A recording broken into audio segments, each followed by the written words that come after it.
ಹೆಂಗೆ ಕ್ರಾಫ್ಟ್ ಮಾಡಬೇಕು, ಏನು ಡಿಸೈನ್ ಮಾಡಬೇಕು, ಯಾವ ಥರ ಮಾಡಬೇಕು ಅಂತ ಹೇಳ್ಕೊಡ್ತೀನಿ. ತುಂಬ ಚೆನ್ನಾಗಿರುತ್ತೆ. ಎಲ್ಲ ಒಂದೊಂದು ಕ್ರಾಫ್ಟ್ ಮಾಡೋಣ.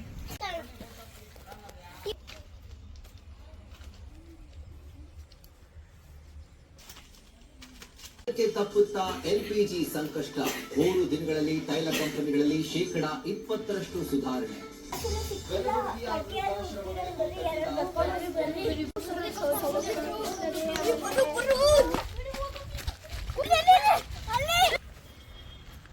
ಅಲ್ಲಾಡ್ರು ಕತ್ಕೆ ಹಿಡ್ಕೊಂಡಿರ್ತೀವಿ.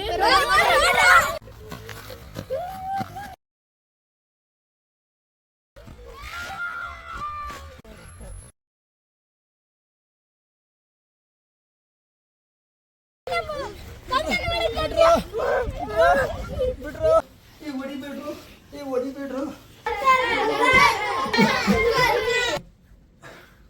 ಏನ್ರಪ್ಪ?